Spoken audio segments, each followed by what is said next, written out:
Good evening, everyone, and welcome to the IOP Speaker Series event, The Politics of the Haves and Have-Nots. My name is Emily Price, and I'm a first-year student in the college from Frederick, Maryland, intending to major in economics and political science. At the IOP, I'm a member of the event ambassador team, the GATE, and UC Dems. This panel specifically is something I've been looking forward to for quite some time. Although all of us would love to stay content in our echo chambers, the vast majority of Americans have friends, family, and loved ones with beliefs on all sides of the political spectrum. I am certainly among that group, and especially in this time of unprecedented partisan vitriol, believe it more important than ever to find ways to work with each other instead of demonizing each other. Tonight, we are joined by an outstanding group of panelists to kick off the IOP's Divided We Stand initiative, a project that seeks to understand our divisions in this increasingly partisan world. Katie Porter is a former U.S. representative from California. While in office, she served on the House Committee on Oversight and Accountability, the Financial Services Committee, and the Natural Resources Committee, supporting key legislation to tackle economic, healthcare, and environmental reform, and, armed with a whiteboard, has been long committed to solving real person problems. Xochitl is a former U.S. Deputy Secretary of Agriculture. Before she took that role, she was a House member from New Mexico, becoming the first woman and the first Latina to represent her district, and was later appointed by President Biden to the role of Undersecretary for Rural Development. She has dedicated her career to supporting rural development, protecting America's natural resources, and finding bipartisan solutions to problems that affect every American. Fain Lehman is a fellow at the Manhattan Institute, a think tank dedicated to advancing economic freedom and individual liberty in America's cities. He primarily works with the Institute's Policing and Public Safety Initiative and has published countless articles commenting on issues like policing and crime in New York, drug use in cities, and political violence. Moderating our discussion today is Jennifer Steinhauer, the Senior Director of the Institute of Politics here at the University of Chicago and former New York Times reporter who spent many years covering Washington. Just some quick housekeeping before we begin. First, please make sure to turn off or silence your cell phones. And second, when it's time for the Q&A, someone will place a microphone in the audience. And as usual, we will give priority for the first questions to students. Finally, please make sure to check out the IOP's upcoming events, including Trumpian Tumult, What Europe's Meltdown Means for Us, which will take place at International House on January 29th at 5 p.m., and the Policy Challenge Super Bowl, where you can watch student teams from the University of Chicago, the University of Cincinnati, and the University of Kansas compete with their urban-rural divide policy proposals, judged by former U.S. Senator and IOP Pritzker Fellow John Tester. Finally, if you're looking for advice on how to go from being a college student to working on national campaigns and in government offices, IOP practitioner in residence and former communications director for Tammy Baldwin's Senate re-election campaign, Andrew Mamo, will show you on Monday, January 27th in the IOP's living room from 10:30 a.m. to 12 p.m. All of this and more can be found on the IOP's website. Now, please join me in welcoming to the stage Congresswoman Katie Porter, Xochitl, Charles Lehman, and Jennifer Steinhauer.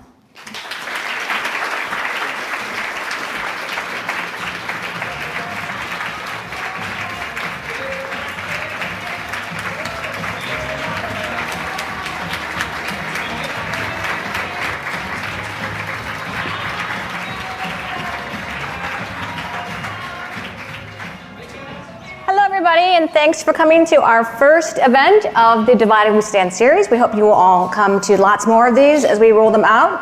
I want to jump right into it because I want to make sure we have three amazing guests, and I want to make sure we give lots of time to all of them as well as to you to ask questions tonight. So I think a good place to start is with what this conversation is not. This is not about parties, and we're not really going to debate policy. We're going to talk tonight about voters, because that's the part people still aren't talking quite enough about in an interesting way, and these three know all about voters. We're going to kind of move away from the paradigm of Republicans and Democrats and start thinking about the have-not voter, at least in terms of self-perception and the resulting kind of voting habits that we've seen. So this is, in some ways, if I were to kind of sum it up, this is a conversation in some ways about the white 50-year-old guy in Scranton who does not identify with any party, the Latino casino worker in Las Vegas who voted for Obama, and then Trump, and then Biden, and then Trump. The construction worker in the East Valley of Phoenix, the restaurant owner right here in Chicago's Chinatown, or the suburban guy in Bethesda who's hanging out on Twitch tonight and not even watching this. Those are kind of some central actors in this new populist politics. I think we can debate that, discuss that. And I want to start this conversation, and it's going to be a conversation. I will moderate it, but we will all talk amongst ourselves. I want to just kind of open up this whole notion with a quote. And the quote is, "For many years, the radical and corrupt establishment has extracted power and wealth from our citizens." When I first read that, Katie, I thought that was something you said in the Oversight Committee. Or maybe it was something that Elizabeth Warren said on the floor, but it's not. It's from Trump's inaugural address. And he said that even as he was surrounded by powerful CEOs of different types of industries behind him. So given that, how is it that Democrats have become perceived as the defenders of the status quo while Republicans are sort of the radical change makers now? And not in terms of party identification, but who people identify with, who people see as the repository of their hopes and dreams in American life.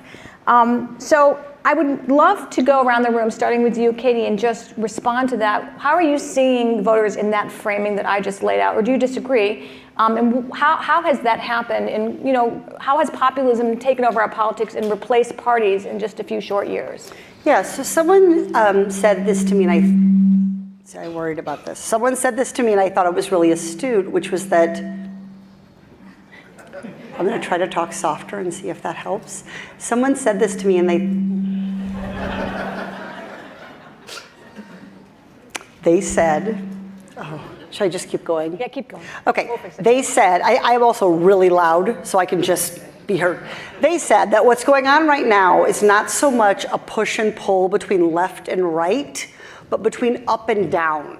And I think that's exactly right. So these old ideas about left and right, people, even some of our most furthest kind of left people today, would tell you that they're not Democrats and that they don't affiliate with the Democratic Party. I think that the middle sort of ideologically has become, rather than being a compromise between left and right, has actually become just disenfranchised. Or they feel disenfranchised. So I think that's where this populism economic tension comes from, which is people saying government doesn't look like me, act like me, see me in any real way, and so then I don't feel connected to it. And then that naturally leads to, I think, also disconnection from political parties, but I would actually say it starts from a disconnection with government that has been going on for a while, and that then ultimately leads to disconnection from political parties. So I guess I reject this idea that one party or the other is seen as elite or the party of the people. I actually think generically, people do not see elected officials as working for them, or too often they do not see that, and instead see them as some other who doesn't understand them. And I'll just close with one example of this. When I was in Congress and did this whiteboard questioning of Jamie Dimon, and I laid out a budget of what someone would have to spend, kind of a bare bones budget, and showed that the person wouldn't be able to make ends meet. And they were getting paid, really by anyone's standards, a pretty good wage. That went viral, not because of Jamie Dimon's response, which really amounted to, I don't know. It went viral because people said, that's my budget. And we actually got voters who called our office asking where they could rent that apartment that we had found, because it was actually the cheapest apartment we could find in Orange County, in Irvine.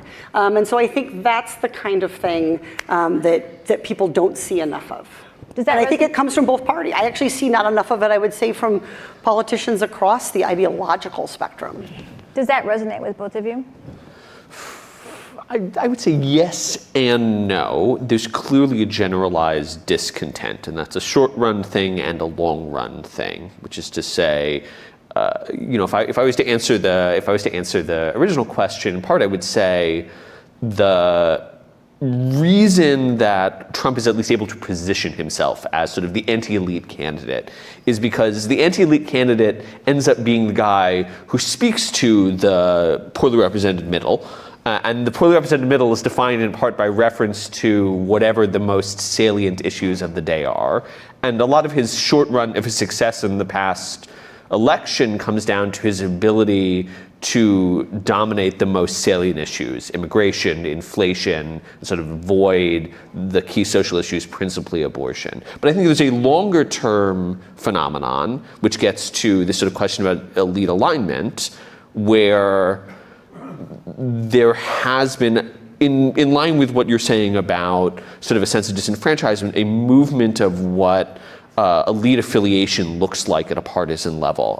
If we look at high-income earners or the highly educated, they have over a period first of the past 8 to 10 years, but you can draw a longer line going back to the 1960s, where they have shifted from the Republican Party into the Democratic Party. That's sort of going to necessarily create, unless somebody's really good at holding together a very large and therefore electorally inefficient coalition, that's going to create a counteracting effect where people who make less money, people with less education shift into the other party. So I think you are seeing a resorting, and that is just, we can talk about the normative merits of that. Is that good or is it bad? Which party, should parties want elites? Because there's an argument that parties ought to want elites. But I think that long-term trend is sort of necessarily going to identify one party with an elite. That yes, there is sort of a disconnection from government, but there is ultimately a preference among classes for one versus the other. Yeah, there was something that both of you said, but I'll start with something that Katie said that really strikes me.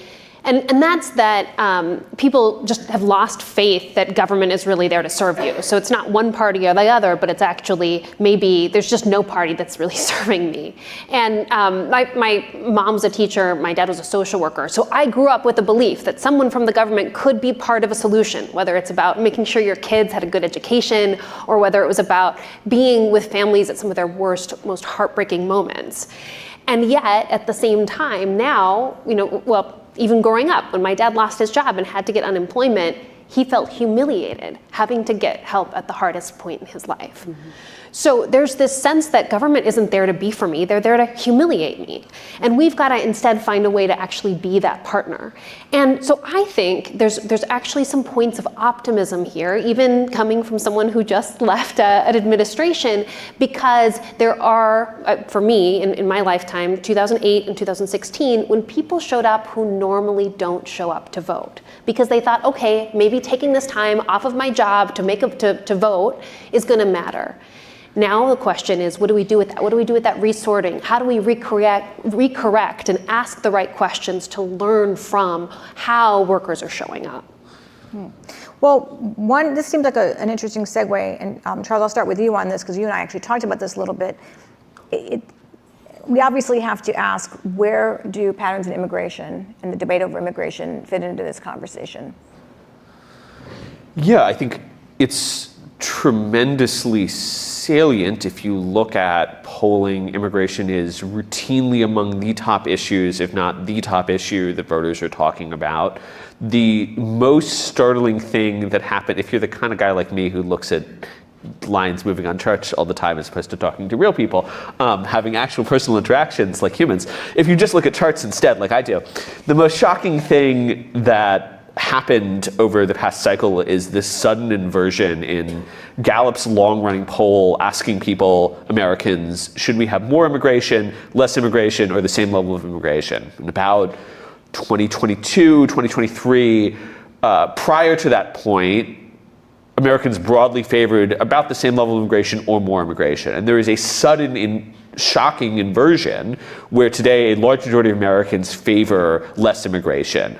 In polls, a majority of Americans are consistently supporting constructing a border wall, engaging in mass deportations, depending on how you define it.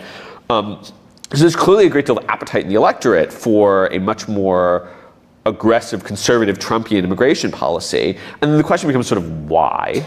And you can answer this question in a lot of different ways, and this is a conversation we had, I do think this gets back to the conversation about the elite and about the populism and all the rest of it, which is that over the several years of the Biden administration, the electorate became aware of profound disorder at the southern border. At its peak, hundreds of thousands of people crossing the southern border every month. And that, I think, strikes the average American as fundamentally unfair. That's the word that I want to emphasize. There is a sense, and part of the rising salience of immigration is not about, despite what people on Twitter will assert, it's not really about like a fear of, Americans not liking Mexicans. It's about Americans having a sense that there is something unfair about mass, undocumented, outside of the law immigration, and that a system that fails to control that fails to say everyone needs to play by the same rules, is not a system that is serving their interests. That's what gets back to the populist side, is that there's a loss of credibility if the guy who, for whatever reasons, decides he wants to walk across the southern border is treated with kid gloves. There's a loss of credibility among the population who says, why does he get this treatment when I don't, when I and other Americans don't? So we're talking about the politics of fairness a little bit and distribution. And Katie, the cost of living, cost of healthcare, these were obviously signature issues for you when you were in Congress, and I assume they continue to be. Isn't that also about fairness and distribution? And does it intersect with the immigration question, or do you see this as a whole separate pot that comes together in a big populist ball, so to speak? Well, first I wanted to, so did you want to say something about immigration, and then I'll take I will not forget the question, which is cost of living. Katie, I appreciate that. I feel like sometimes I've got to respond to something, and I think what I appreciate about what you're saying, Charles, is that there is this sense of unfairness, and I think that's very fair that people feel that way. When you see a system that feels less orderly than you expect and you want it to be, and I would say that's another place where people feel like government has failed them, whether it's people from mixed status families, households, or whether it's people who are struggling to get by, or whether it's people who are now seeing folks on the street because there's no safety net for asylum seekers who have entered the country, followed the process that is outlined for them to follow, and yet there is no system for them to have an orderly court proceeding to determine whether they have credible fear. So I think you're absolutely right that feels unfair. I would say it's because we haven't had leaders who have risen to the occasion to address that. And on the same side, we have farmers who are saying we need farm workers. We need a reliable source of labor, and there's an opportunity for real solution making there. Yeah. But is the logic of the policy, again, the logic of the policy feels less what's driving this movement than the vibes, right? It's a certain sense, the zeitgeist of fairness. And that was why I was actually segueing, and I appreciate your response to that, segueing to that piece of it, because it feels like a different policy area. But a similar response. Yeah. Look, so I think that there is a deep anxiety about whether what lies ahead for us as a country is better than what is behind us. That's not a new political trope. People have trotted that out for hundreds of, the 100 and 200 years of American life. But I think it becomes really salient when you have what we have right now, which is really differential opportunity and economic experience across generations. And I think, again, the sort of Republican, conservative, Democrat, like the generational difference in economic opportunity and prosperity, I think is driving a lot of this. Yes, there are regional things. You're sort of example of this mythical Scranton voter, right? Like, if I ever meet that guy, so he's always a guy, he's always from Scranton. He used to be president. He always is white collar, like blue collar, didn't get a call, there are a lot of other, like that one guy did not determine the outcome in any election. So what I would say is that when you think about things like homeownership, which have long been considered the kind of sort of really stable middle rung on the middle class ladder, that has become increasingly out of reach for younger generations. It's not that young people don't want to buy homes. It's not that they don't want to have families. They can't afford to. College, I remember one of my earliest sort of political experiences was going to hear my she was my professor. I didn't know her as a politician, I knew her as a teacher.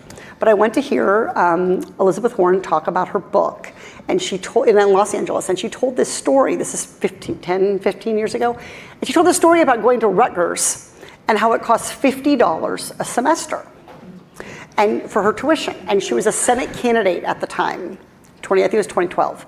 And I remember thinking, oh my God, she's gonna lose. She's so out of touch, right? And her point was that it doesn't cost $50 now. Right. But when we talk about things like, I'll give you an example, like what to do about student loan debt, what to do about the costs of education. We have lots of these questions about fairness, about rule following, about order. But the reality is the person who paid their way through college, like my dad, did it working a minimum wage job, part-time in college. That would not be possible today at the University of California system. And so I think that is, those economic shifts, those underlying economic shifts in opportunity give rise to this sense of it's unfair. I've done everything my parents did. I did more than my parents. I went and got a college degree. Maybe they didn't have one, right? I have 2 jobs. I'm a gig worker on the side. They had 1 job, and yet I feel like I have a much more tenuous grasp on that sort of economic ladder than the generation behind me. And I think that is only going to snowball because the size of the younger generation. So I think we're really at the beginning of grappling with that. So let's put that thought together again with the sense of people distrusting and feeling disenfranchised by government. How do those 2 economic realities intersect very specifically with political choice making? One of the things I heard from a lot of exit polls was, yeah, sure, this investment in infrastructure is fine, or this reduction in student loans is great. It's just not going to help me. And so that goes back to 1, government isn't working for me, and 2, that's unfair. And so when they are saying who's going to be the most trustworthy, is it the person who's going to say, yes, government can work for you, and these are all the ways that we're trying to make it, or is it the person who's saying, you know what, you're right, you've been screwed. And that's been the choice that people have had set before them, and I think that's what is the challenge right now in terms of what promises are made and how will they be delivered in the future, and it's also the opportunity if we really do want to fulfill that promise of being part of the solution when it comes to government. I think part of what's really interesting about the way in which you're framing that is, so turn the clock back to 2008 or 2012, right? Because Barack Obama was an extremely skilled politician at mobilizing many of the themes that we're talking about and identifying himself as sort of a champion of the people, a champion of the middle class, a populist figure. And when he identified, I think successfully identified, the sources of inequality or unfairness in American society, it was often not government, but rather Wall Street. It was big businesses. It was the 1%. And the coalition that was organized then, which had sort of left and right variations, was set up as the source. The reason I can't get ahead in life is because the guys who run the banks are messing with me. That is, I think, not the case. That's not what you're describing. I think that's not how voters feel when they look at, I'm going to use the I word, which everyone wants to avoid. When they think about inflation, which is the thing that is challenging their pocketbooks today, they, right or wrong, identify that as a product of policy, of decisions that are made by the guys in Washington. And so the balance of who is credibly identified as the source of the unfairness has shifted, which is going to empower outsiders, which is going to empower, or at least people who are able to credibly identify themselves as outsiders. But I think also helps explain sort of a turn to the right, if for no other reason than there is an instinct on the left to say government ideally ought to help even if it's failing that goal, versus an instinct on the right to say we should be skeptical that government can help. Thus, the classic Ronald Reagan line, the 10 scariest words in the English language. I'm going to butcher the quote. I'm government here to help. Right. Well, although I'm not going to ask this next, but I do want to talk about big tech because big tech's the new Wall Street. Everybody hates it while you all sit here on your iPhones. We'll get back to that. But I respond to something that you were saying, Charles, is, I would actually say that I'm not so sure Barack Obama was this big barometer of economic populism. In fact, I think that came out of the reality of Americans being foreclosed on, of feeling like there was one set of legal rules for all of us and another set that was not enforced for large financial institutions or financial markets. Whether that's true or not, I'm just saying I think that was the feeling. I actually think that you could argue that we didn't address while we addressed the rules, the policy, Congress created the Consumer Financial Protection Bureau, we passed the Dodd-Frank law, we did all this, we didn't actually address any of the underlying economic harm from that crisis in a very effective way. So people who lost their homes, who lost their savings, who lost their jobs in that situation continued to do so. The second thing I want to say about this, I think it's really interesting, is I just want to observe that the alignment toward it's unfair and who's the source of the unfairness, which I think you correctly identify, has shifted from some set of business to now being government, that corporations speak about that politically. It's not just an organic, natural thing.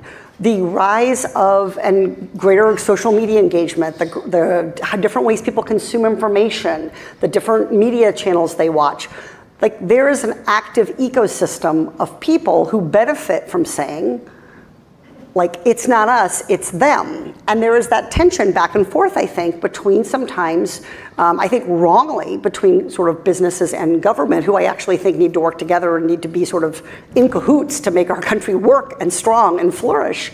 But I don't think it's just a naturally organic occurring phenomenon. Government certainly says it's not us, it's them. I just want to say I think it's naive not to own the fact that corporations also say it's not us, it's government. For sure, and I want to get back to a specific question for you on that. But let's unpack government a slight bit more, because what about presidents' choices both parties made with regard to free trade, opening China to capitalism, forever wars, the shock of the pandemic? It was a pandemic, but the responses to that and the financial shocks that you talked about, those were all policy choices too. Yes, I mean that's government. Even if you don't sit in the office, sit in your house and think, I can't stand the circumstances that I'm living under, and it's all because of free trade agreements. Even if you're not saying that, you're absorbing the shocks of those many years of both parties, right? I grew up 40 miles from the U.S.-Mexico border, and in many ways we thought we would benefit from NAFTA, being right along the border, be able to manage logistics opportunities and coming in, but at the same time saw enormous increase in trade in Juarez, maquiladoras that moved over to the Mexico side, and increase in violence and drug violence along the border in Juarez. My dad, who's a very, very strong Democrat, says, you know what? NAFTA didn't stick the landing. NAFTA did not make sure that there was fair trade when it comes, not just free trade, and particularly around the way people are treated and the idea of offshoring manufacturing. When I think about challenges that we have to overcome, when we talk about free trade, it's got to come with thinking about the people and the impacts and what are going to be the replacement industries that happen that aren't just about college-educated degrees, but are also empowering vocational skills that are fundamental and needed for any society to be truly independent. Charles, do you want to weigh in? I want to give the human answer, not the wonky answer, which is that, and I have to do a little bit of it, which is that free trade has concentrated costs and diffuse benefits, and the net of the diffuse benefits almost certainly adds up to more than the concentrated costs. But to your point, the concentrated costs are real and substantial. America remains, objectively speaking, a manufacturing powerhouse because we are one of the most efficient manufacturers on earth. Our measured manufacturing efficiency really has never been higher. Pro and con, one of the arguably good things the last administration did was try to invest in that and build up that capacity even further. But because we have such an efficient manufacturing sector, we're no longer employing people. Those jobs have gone away. Those jobs have moved to, in many cases, increasingly towards friendlier countries like Vietnam, but for a long time towards countries that are willing to engage in unfair trade practices like China. And I think that creates not a nationwide constituency, not a majority constituency, but a meaningful constituency. Donald Trump won the presidency the first time with a minority of the popular vote as a relatively unpopular candidate, in part because he mobilized the people who were left behind by free trade. I tend to think that there are two sides to this. There's the economic adjustment side to it, which you can do. The empiric says people have adjusted from the China shock in many ways in terms of real income. But there's also, the people who are left behind in hollow areas that were dependent on manufacturing, that those cities just sort of shrivel and die. And there's the cultural side to it, which is, shifting somebody from a manufacturing job to a job in retail might ultimately, in real terms, yield an equivalent income, but it has a very different cultural character. Their experience of the world is different. So, I think that it has to be a part of the story. At the same time, I would say I don't think that can be the whole story today. That was much more the story in 2016 of this sort of concentrated cost coalition speaking out than it is today, where a much broader swath of people were expressing concern with, I think, a much broader set of issues, a set of issues that affected a much broader swath of people. Well, let's segue back to you on this, Katie, and kind of stress test your thesis, because it's very interesting. So, is corruption, basically, or you might choose another word, endemic to American capitalism? And what role does it play in this conversation we're having? And how do we curb capitalist systems that are perceived as rigged and maintain our overall economic system? Is that possible? Does that link up to what the three of you just have said? So, look, capitalism has been and will continue to be, I think, the engine that has created economic opportunity and mobility and advancement for the American people. And I think Democrats, if I could sort of say one thing we could have and should have done, that I think, is really lean into that people understand that when capitalism works well, it generates opportunities not just for the top, but all along the economic ladder, and opportunities for people to move up it. So I don't think that, I think that capitalism is sort of built on a set of assumptions that we know are not true in real life. So a great example of this is price transparency. Like, we don't have any in healthcare, for example, and yet we try to treat that like a healthcare market, right?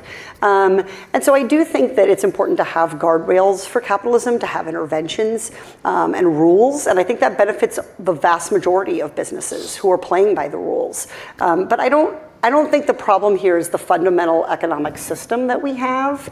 I think it's, that system necessarily has ups and downs. That's part of the nature of capitalism. It's not as stable, and that's sort of part of the reason that it goes up, is that it's not as stable. And so I think it's normal for people to have some sense of ups and downs, winners and losers. And I think one of government's roles is to think about how do we help people who are on the downside, whether that's workers, whether that's a certain industry, whether that's a certain area of the country, people impacted by climate change, whatever it is.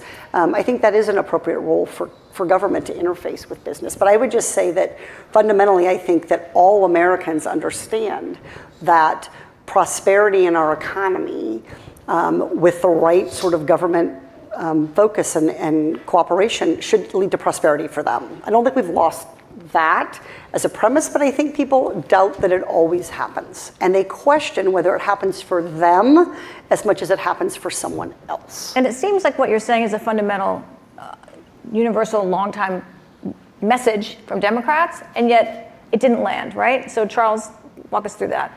Yeah, I mean, I think, look, to go back to the points with the economic realities of 2008, I think that was a story about, if not corrupt behavior by business, then irresponsible behavior by business. And we talk about why.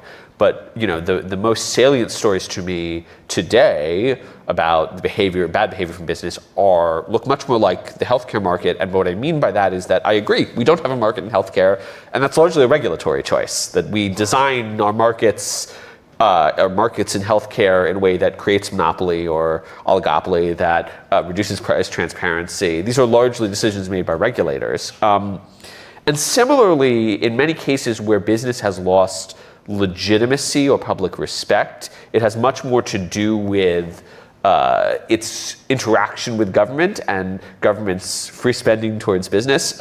The story I think about is the Paycheck Protection Program during the COVID pandemic, which I, broadly speaking, think was a good policy move, because the idea was just sort of to shovel money out the door as quickly as possible.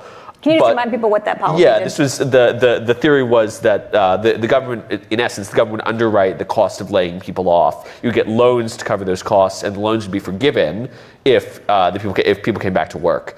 But it also produced a great deal of fraud, right? There are stories about actually pretty blatant LLCs set up clearly simply to funnel money off of PPP. And on the one hand, I kind of think that was the goal of the program because it was a pandemic and we just needed to spend a lot of money. But on the other hand, I think people are, to go back to this theme about fairness, see that as a fundamentally unfair taking advantage of the system by businesses big and small, that PPP fraud by major businesses has been a source of contention. And so that's, that is an example of a case where businesses are behaving in a corrupt fashion because the state has created a system that makes it easy for them to do so, which returns to this idea of, why is this guy who knows how to set up an LLC getting a handout and I'm not? That seems wrong, even if at a macroeconomic policy-making level, it was kind of good that that guy got a handout. And the companies did the fraud, but it seems like to put in the full circle this whole conversation, there was a lot of voter perception that was the Democrats' fault, right? They created the permission structure, if you will, legislatively for that to happen. And in return, because it's government's fault for not tracking down that fraud, then all of these additional rules and requirements get put on government in the future, these audit requirements that then make it less efficient to do a program in the first time. So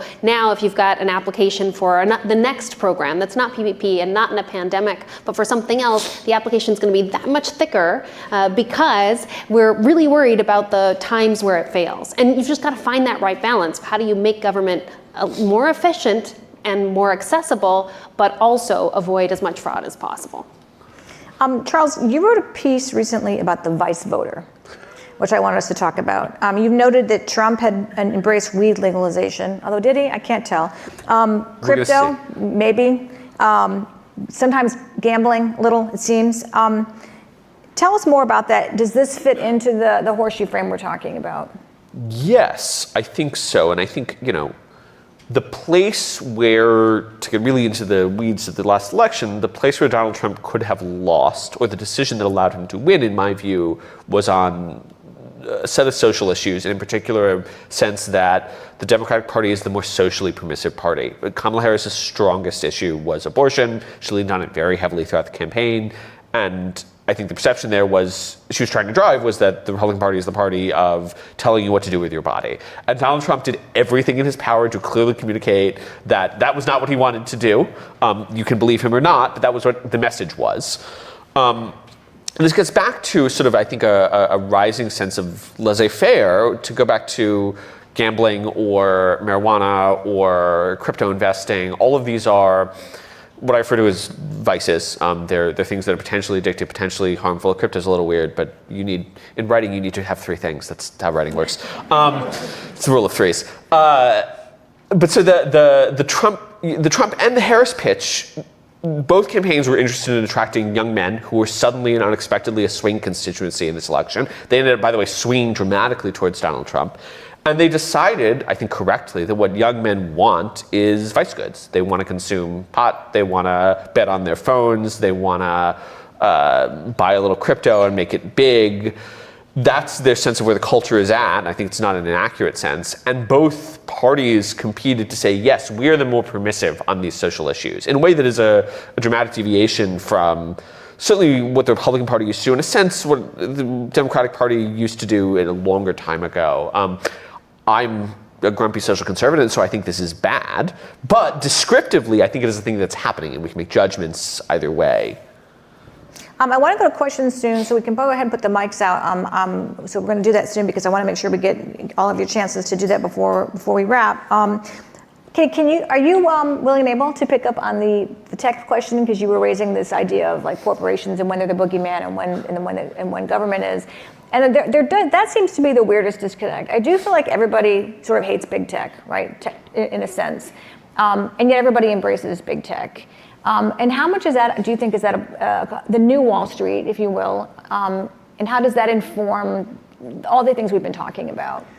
So I think most people have the experience in their daily lives as voters of finding like virtually every product that technology has put out there to be helpful, to be better. There are some counterexamples. I think we all would quit liking to having to push one and then put your phone number in 6 times and then there's phone trees. There are things that tech has done that I think lead to frustration, but I think, widespread, I think Americans would say this has been a big economic boom. This has made our lives easier. This has made so many things easier. I think whenever anything can be labeled big, it becomes a political opponent. So if any of you are part of any industry, any business, if it ever gets labeled big by an elected official, you got a problem coming, right? And so whether it's big ag or big tech, or I think one of the things this loses is just that we have a big economy, and so we're going to have some big actors in it. I think the fundamental question is, are those actors engaged in competition? Are they engaged in productive economic activity? Are they helping to grow the economy? And are they doing it with either positive social effects or minimal negative social effects? And I think there are open questions, for example, about could that be true about AI? Absolutely. Will it be true about AI? That I think is a harder thing to say. So I think the question generally has been not that we should think about technology as anything else. It can be harnessed for good, it can be used for good, and I think largely that has been the history of technology in the United States. It's the major reason that we have held on, I think, to our economic dominance in the world in our lifetimes. I'm a little older than these people, but you get the gist of it. But I think there is a sense that people have about sort of back to this who doesn't have to play by the rules? What is my ability to control things, right? So technology's complicated that way. You input, and then your information goes, and we haven't really figured out how to see where that goes, and we haven't figured out what we should receive as a result of giving our information to a technology company that's going to profit from it in some way. And so I think there are lots of interesting questions there. But I would say fundamentally, I don't think that there was a particular economic boogeyman in the way that sort of banks were in 2008 following their widespread. I mean, let's face it, the mortgage crisis crashed the entire world economy. I don't think that's. I think the questions with tech are more around, and that I'm more interested in, are more around, do voters feel like Congress can be competent, or the government, the administration can be competent at both figuring out what problems tech causes, figuring out solutions to them that don't impose consequences that are worse than the problem, and being able to stand up to the powerful forces that big companies are in this country to get to that right answer. I think they're skeptical about whether government's up to the task. While staying competitive with other countries. That's right. So I don't think it's about being opposed to tech. I think it's, again, back to here comes another change to our economy.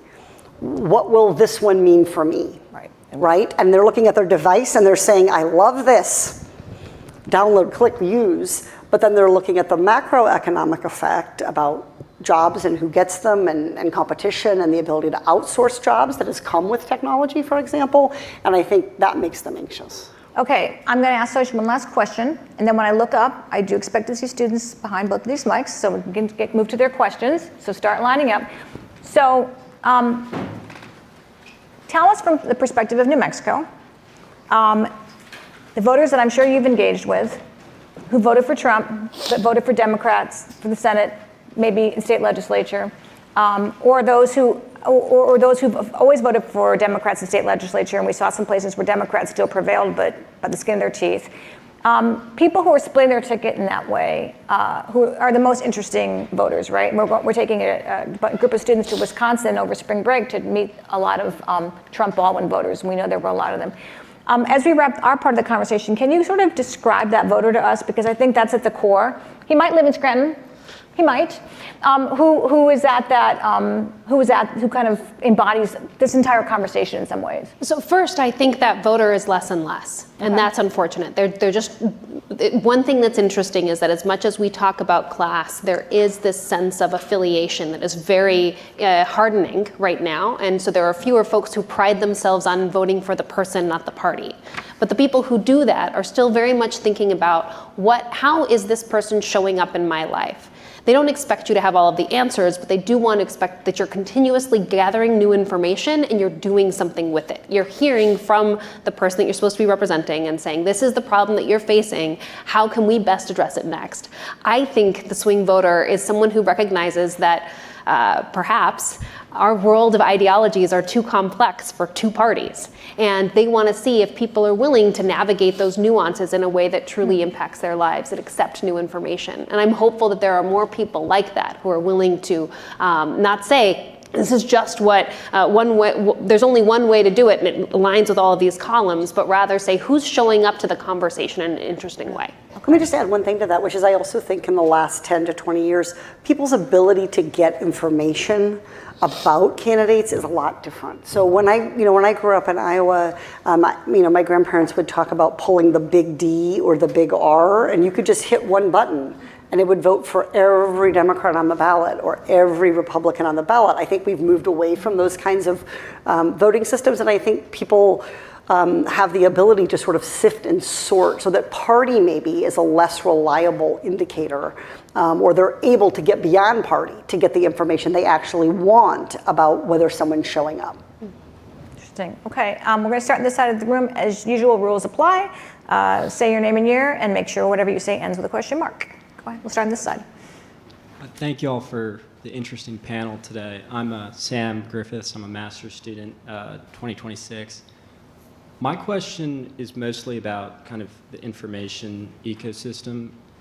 That is like my mother, who's like the archetypal NPR listener who like shops at Whole Foods, called me a week before the election and was like, who do you think is going to win? And I was like, oh, I think Trump's going to win like 90%. Sure, that's going to happen. She was like, how could that possibly be true?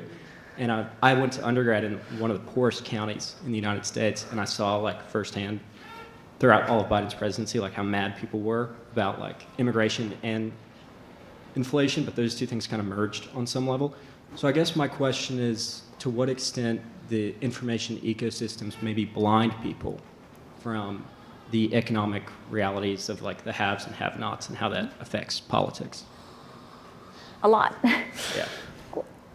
I will start out and I'll be quick. I think they blind people, but they also segregate people. And that's, for me, the scariest part, because while you called this one right, and you absolutely had access to information that your mom or grandma, is it mom? Yeah. Mom. Your mom didn't.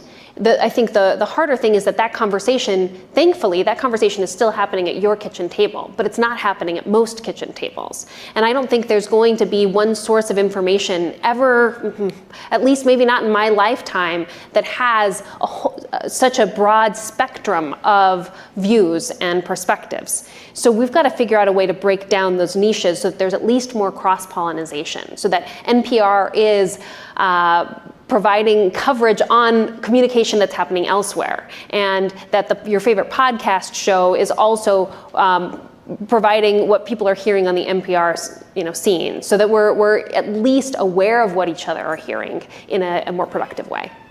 Yeah, your mom's doing the classic Pauline Kael line, right? How could Nixon have won? Everyone I know voted for the other guy.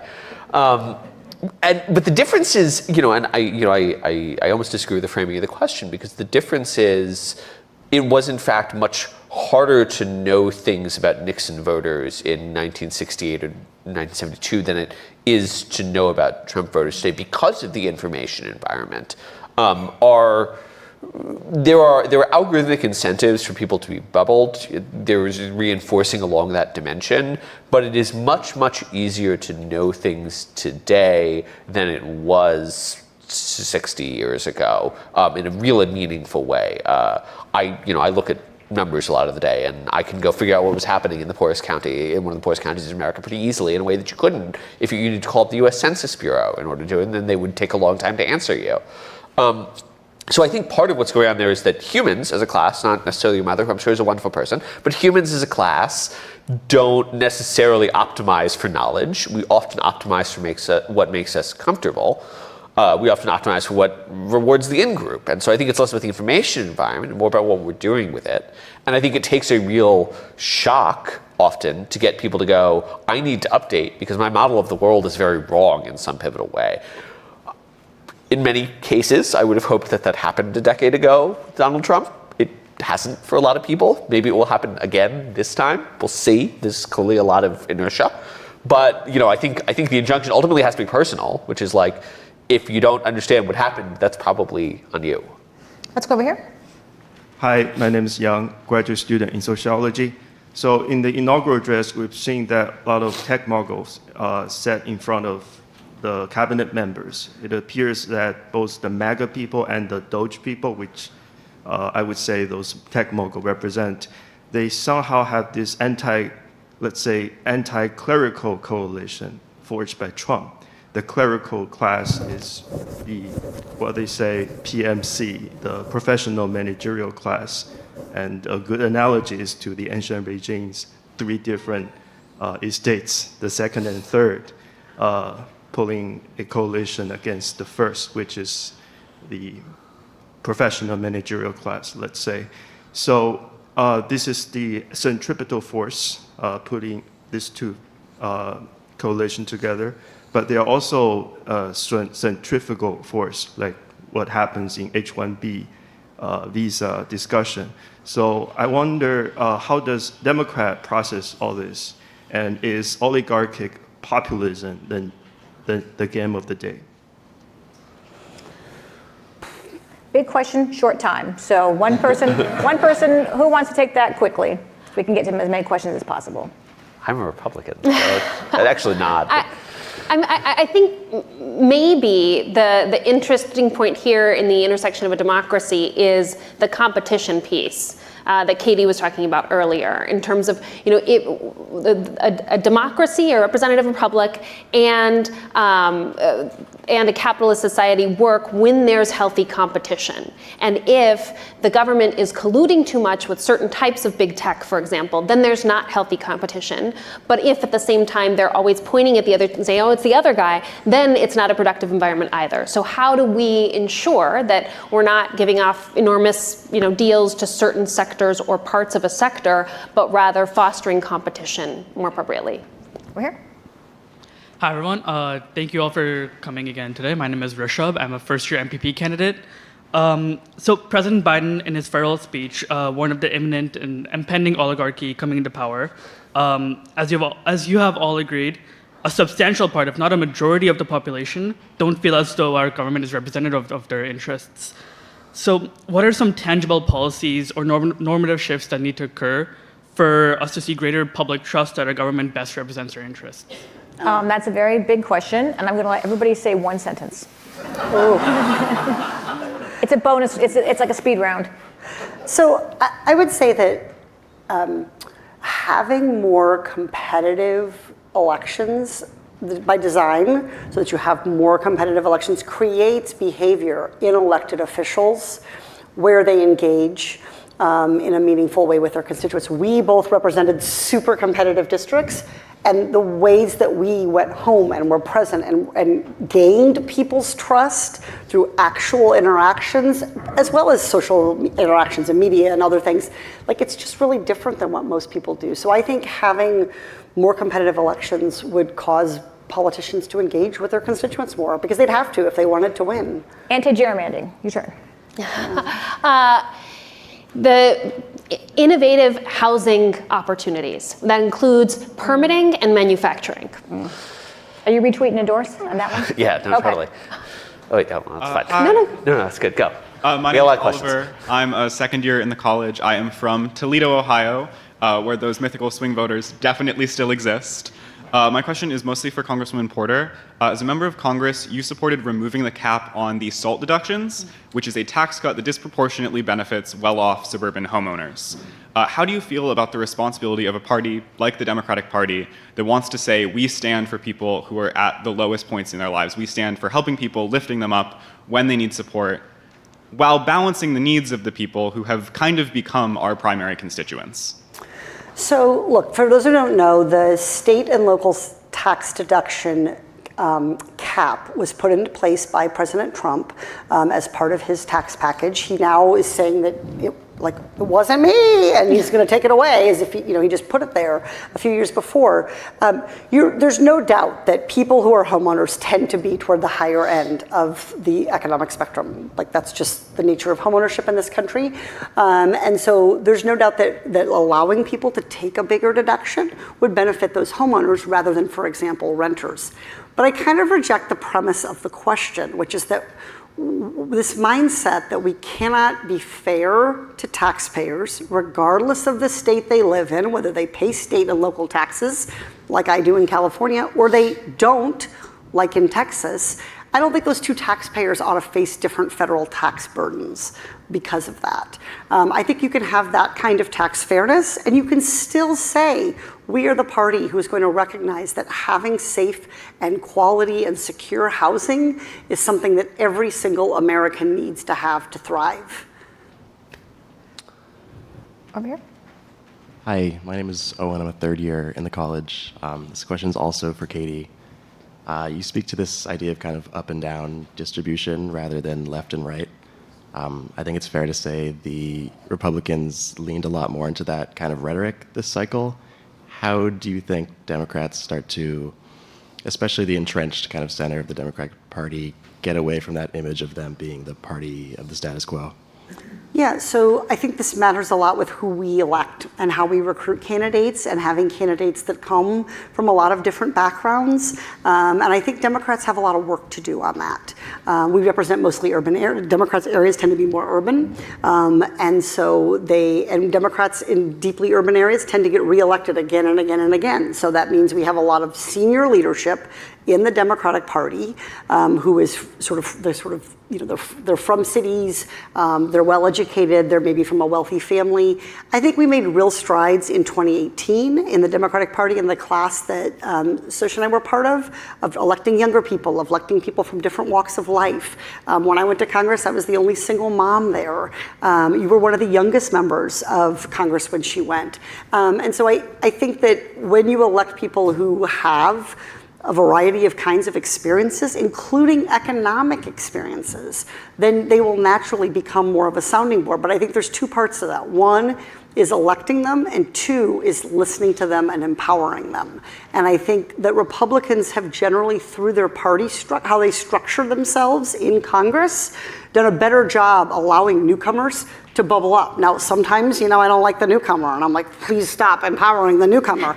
But I do think from a sort of theoretical perspective about how democracy should work, that is a good thing. I mean, I stood up in a caucus meeting in, I think, 2021, Democratic caucus meeting, and said something about the price of food. We were talking about the price of gas for the 18th week in a row. Just really, it's a big problem. Price of gas is a big problem. But I stood up and said, you know what I really am dealing with is the price of food. There was a Politico article about that, as if it was some major political event for somebody to observe. The boxes of cereal were costing $7 and $8. Everybody in Congress should know the boxes of cereal are costing $7 and $8, because everybody should be in the grocery store, right? Not every day, not every minute of every day, but not once every 6 years. And I think that's a big problem. I think you presaged that problem. It's a political one for Democrats at that point. Over here. Hi, my name is Shannon. I'm a fourth year in the college, and a lot of the attacks kind of from the right against claims of unfairness have been centered around diversity, equity, and inclusion and affirmative action. As someone who's socially liberal myself, I kind of see those more and take the kind of democratic perspective of those kind of advanced fairness. But I was wondering how you guys view the balancing, implementing policies that actually create more fair and equitable societies versus the potential for those policies to further this zeitgeist of unfairness that these have-nots have. I want to push back on the framing of the latter. It's not that it's furthering the impression, it's that to the majority of the American people, when you poll them on these topics, pretty consistently, they regard them as unfair. I happen to agree with them. I think that racial preference is socially harmful and individually wrong. And I think that that is a wildly popular opinion. And so part of the reason that this has been a lodestone around the neck of Democrats is that they are choosing to align themselves with a fairly novel set of values that is not shared by many of their fellow Americans. This gets back very briefly to the last question, which is that yes, candidate recruiting matters a great deal. And I'm not a Democrat, and I shouldn't recommend things to Democrats. But very briefly, I think the best thing that congressional Democrats have done thus far this cycle is choose to vote for the Lincoln-Riley Act, the immigration enforcement bill that just passed through the House, which is a tough on immigrant crime bill. And the reason for this is that they understood that the Democrats who voted for it understood that this is currently a losing issue for them, that they are out of step with the American public on this topic. I think the same thing is true of the Biden administration's commitment to diversity, equity, and inclusion, that this is tremendously unpopular because most Americans don't look at it and go, well, we're advancing the position of different groups and we're going to carefully design the racial makeup of American society so we can achieve equity. Look and go, why are we treating people differently on the basis of race? I believe that is wrong. And it's not a winner to disagree with that. Do either of you want to respond to that? Sure. The thing I will agree with you on, Charles, is that as Democrats, we're not always focusing on the thing that impacts people the most. I was knocking doors in Nevada, and a person answered the door who, in my mind, which is outdated and frustratingly checkboxy, would have checked a lot of those boxes about what DEIA stands for. But when I asked her whether or not she was going to vote, she wasn't sure. And when I asked her, if you were to vote, who would you likely vote for? And she said, well, maybe Trump. And I said, okay, why is that? And she's like, well, I really care about health care because I have to take my mom to her treatment every week. And it's really hard on me and it's really hard on her. And I just don't think that right now things are fair.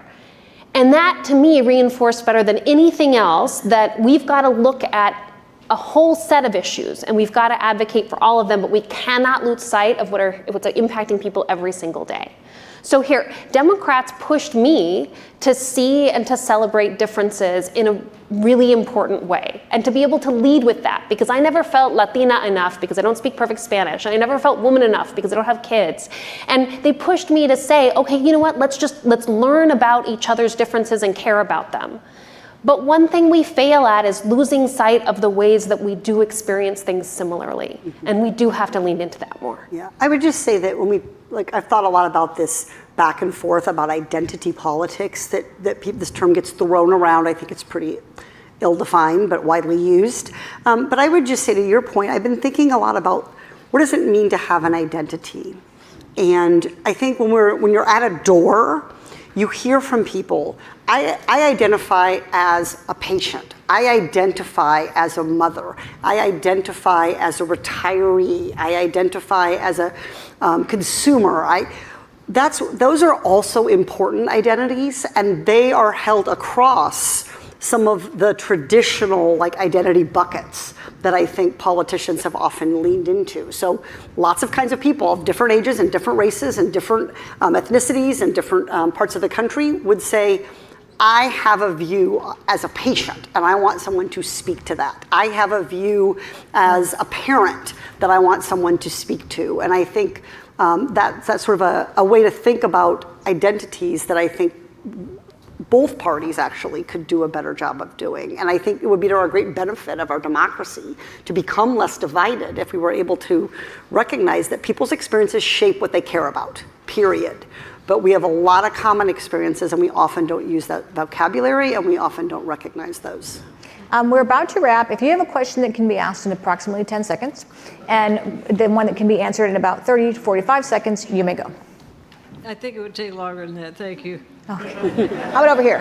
Hi, everyone. Thank you again for coming. I'm Matt Ryan. I'm a graduate student at the School of Public Policy. I guess a simple question is just, we spent a lot of time tonight diagnosing what the issues are, right? And I'm curious to hear from you, from all of you, what you think the kind of future, the next year is going to bring for us, and if there's any reasons for optimism in particular, what those might be. Thanks. One sentence each. Okay, so I'm going to answer the question I wish you'd asked, which was... And this is why she was sorry racist. To disappoint. Yeah, which is that I guess when I hear people who are concerned about this year or are kind of celebrating about this next year, either way they're approaching it, I guess my biggest advice to them goes to what we were saying about, I don't know anybody who voted for fill in the blank. I think one of the best things you can do this year is spend some time engaging in a social or nonprofit or volunteer or religious or I don't care, but not overtly political capacity, where you will encounter people across different political views. So animal lovers come in all different political ideologies. If you do something like that challenge yourself to connect in a human way with people who voted opposite of you, I think that's very affirming right now, even as people are kind of feeling like, I don't want this to happen, or I can't wait for this to happen, and feel very divided into two buckets that way. 15 seconds each. Please. Oh, I was going to say, I'm optimistic about if we can deal with this tariff nonsense, then we get like 4 or 5% growth. That'd be awesome. No, look, I think a majority of Americans are actually optimistic about the future. The president is a majority approval rating. Many people in Congress have a majority approval rating. And so if you are not optimistic, perhaps it is good to talk to. I agree. You should talk to those people and figure out why they're optimistic, because they're not crazy. They're your fellow Americans. I'm optimistic because parties are fighting over representing the working class. I just think that's really exciting. Yeah. Amazing. Thank you so much. I learned a lot in this conversation. I hope you all did too. I hope you come to more of our speakers events and Divided We Stand events. And I just want to thank you so much to our guests who took the trouble to come to Chicago tonight to have this conversation. So thank you so much.